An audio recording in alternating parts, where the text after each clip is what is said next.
Hello and welcome to Invest with Humility. On this video, we'll be covering what is a stock exchange. So, what are they and what is their origin? So, as we have discussed, a market is a general term that relates to where stocks are traded. Now, when we're talking about exchanges, we're actually talking about the exact location where trades are being executed. So, imagine this when I say grocery stores, I'm talking about the market. If I go and say this specific store exactly, meaning Whole Foods or Giant, these are exchanges. So both of these exchanges is where you can go to buy food from. Grocery stores is the market. So same thing with stocks. You have the stock market, but within the stock market, you have different exchanges that you can go to. So different stores, physical location that you can go and buy stocks from. So New York Stock Exchange is an exchange. It is a location that you can go and buy and sell stocks. Nasdaq is another location where you can go and buy stocks. So just so you understand, I'm going to give you a brief history of stock exchanges and how they were born. So initially back in time, let's say in the 90s or 1700s, almost 1800, when you wanted to buy or sell a stock, you would have to find somebody who wanted to buy and sell the same stocks from you at the exact price that you are willing to buy or sell the stocks at. So if you wanted to buy 100 shares of General Electric, you had to find somebody who wanted to sell his shares of General Electric. And you want to find somebody who want to sell them at the price that you're willing to sell them at. So as you can see, it wasn't easy. People back then will put it in a journal and try to find somebody on the street or ask around. It wasn't simple at all. So you didn't have a computer where you can go put your order in and you're matched almost instantly. It was a hustle. So what would people do back then when you wanted to buy or sell stocks? So there were these regular meetups that people would have in the town hall or in the center of a city, and they would meet and they would trade stocks with one another. So one of these locations were in New York. People would meet there every Thursday, either at noon or 2 p.m. Sometimes they would meet every week. And these were groups of financial savvy people. They would have stocks in different companies. They would, they would like to meet up. So, um, they would buy and sell these stocks with one another easily instead of going through the hassle of finding a counterparty. Now, this became very popular and a lot of people started meeting with them. And that specific group that was in New York started growing bigger and bigger as more and more people started to come to trade stocks. Then they started meeting more than once a week, then more than twice a week. So what happened is a group of these traders who were first meeting up before, everything became really popular, started to see that it was becoming a hassle dealing with so many people around there. So they decided to meet and sign an agreement with one another called a Buttonwood Agreement.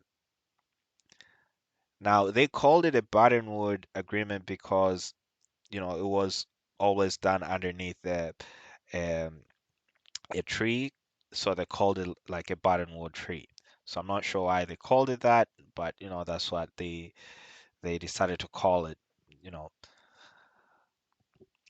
And in that agreement, it said we're not going to trade stocks with anybody else but ourselves. Okay, so there were 24 guys who came to this agreement that they were not going to trade stocks with anyone else but with one another.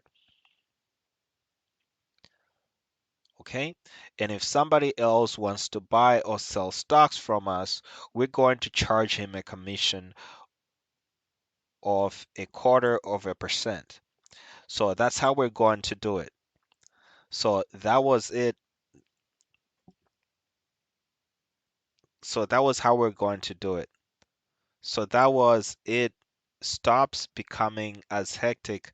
So they did that in order to prevent it from becoming as hectic as so that way it stops becoming as hectic and we can profit off them, and then we know everybody's going to have to buy or sell stocks from us because we have more stocks, and we're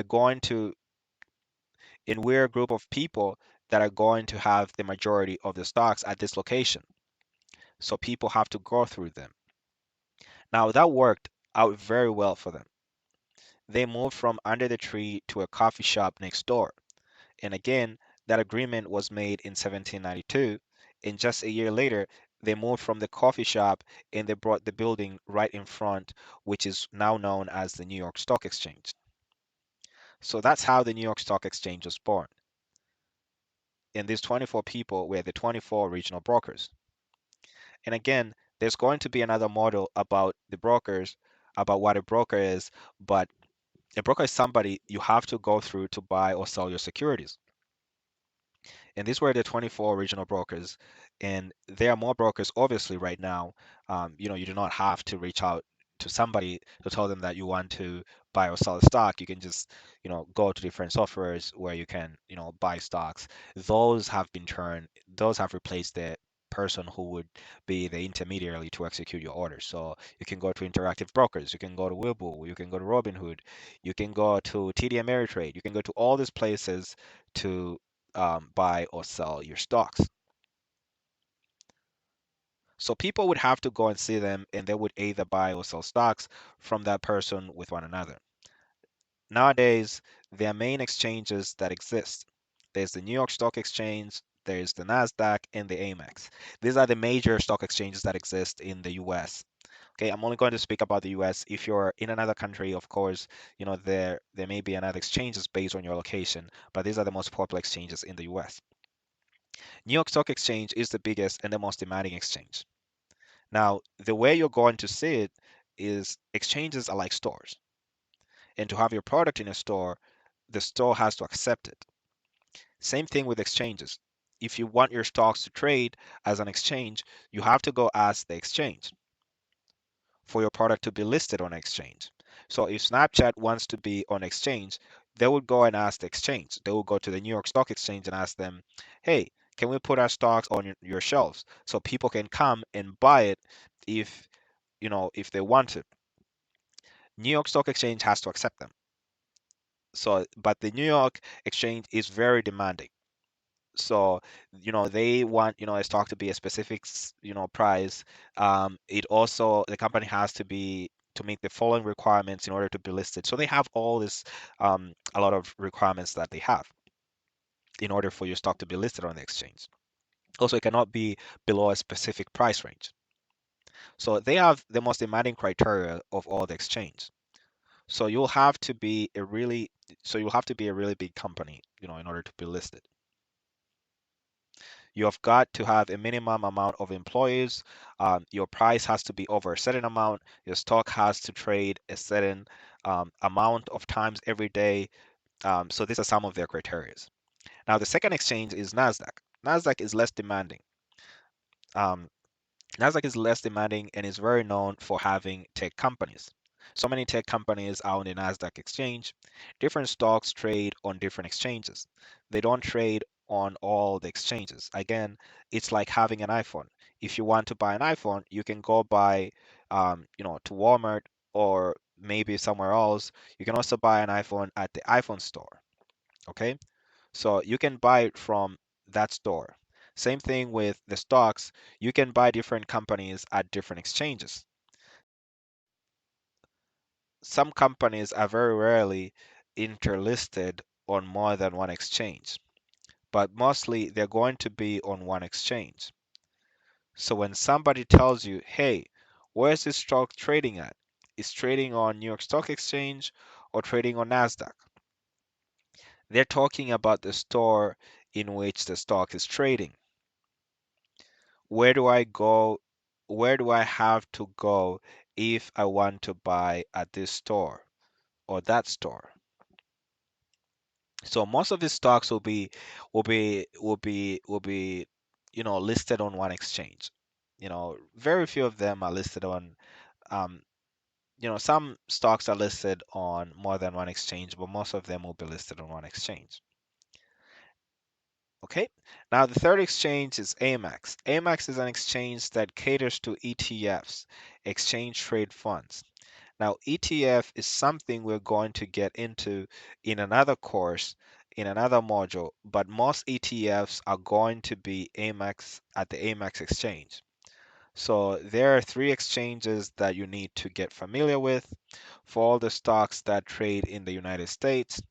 Now, different countries are going to have different exchanges. Of course, you can research that.